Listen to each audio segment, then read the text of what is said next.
Hello guys, സുഗമോ ദേവി പുത്തൻ വിശേഷങ്ങളിലേക്ക് എല്ലാ കുട്ടികൾക്കും സ്വാഗതം. അങ്ങനെ ഒരു കിടിലൻ വഴിത്തിരിവിലേക്കാണ് നമ്മുടെ സുഗമോ ദേവി വരാൻ പോകുന്നത് അല്ലെ. നമ്മുടെ ത്യാഗരാജനും നമ്മുടെ ഹോം നേഴ്സും കൂടെ ചേർന്നിട്ട് നമ്മുടെ ചന്ദ്രോത്ത് കുടുംബത്തിനെതിരെ ഒരു കിടിലൻ ബോംബാണ് പുറപ്പെടുവിക്കാൻ പോകുന്നത്. വേറൊന്നുമല്ല, നമ്മുടെ ഋഷിയും ദേവികയും അടുത്തടുത്ത് ഇങ്ങനെ ഇരിക്കുന്നതും ഋഷി നമ്മുടെ ദേവികയുടെ കയ്യിൽ ഇങ്ങനെ പിടിച്ചുകൊണ്ട് നിൽക്കുന്നതുമായിട്ടുള്ള ഒരു ഫോട്ടോസ് നമ്മുടെ ഹോം നേഴ്സ് എടുത്തിരുന്നു അല്ലെ.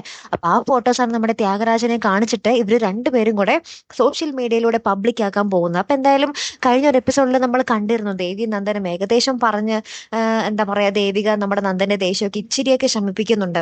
ആ ഒരു എന്താ പറയാ, വീണ്ടും എല്ലാവരും പഴയ പോലെ കായി നിൽക്കുന്ന സമയത്തായിരിക്കും ഇവർ ഈ ഒരു ആറ്റം ബോംബ് കൊണ്ടുവന്നിടാൻ പോകുന്നത്. അതും സോഷ്യൽ മീഡിയയിലായിരിക്കും ഈ ഫോട്ടോസൊക്കെ പോകാൻ പോകുന്നത്. അപ്പൊ എന്തായാലും ഒരു മുട്ടൻ പൊട്ടിത്തെറി തന്നെ അവിടെ സംഭവിക്കും അല്ലെ. നമ്മുടെ നന്ദനും ദേവികയും തമ്മിൽ മുട്ടൻ വാക്കുതർക്കം ഉണ്ടാവും. എന്തുകൊണ്ട് ഇവന്റെ കാര്യം എന്നിൽ നിന്നും മറച്ചു വെച്ചു എന്നുള്ളൊരു ചോദ്യം നമ്മുടെ നന്ദനിൽ നിന്നും ചന്ദ്രോത്ത് കുടുംബം മുഴുവനിൽ നിന്നും വരും. നമ്മുടെ സിദ്ധാർത്ഥനിൽ നിന്നും പ്രഭാവതിയിൽ നിന്നും രജനിയിൽ നിന്നും ഗിരീഷ് മാഷിന്റെ കയ്യിൽ നിന്നും എല്ലാം ഈ ഒരു ചോദ്യം ഉയരും അല്ലെ. അങ്ങനെ ഇവർ തമ്മിലൊരു മുട്ടൻ വാക്കു തർക്കമൊക്കെ നടക്കുകയും നമ്മുടെ നന്ദൻ നമ്മുടെ ദേവികയുടെ താലി പിടിച്ച് പൊട്ടിക്കാൻ പോലും തയ്യാറാകുന്ന ഒരു നിമിഷങ്ങൾ തന്നെയാട്ടോ കൂട്ടുകാരൻ നമുക്ക് ഇനി വരുന്ന എപ്പിസോഡിൽ കാണുവാൻ സാധിക്കുന്നു. അപ്പൊ ഇനി എന്തൊക്കെയായിരിക്കും സംഭവിക്കാൻ പോകുന്നത് അല്ലെ.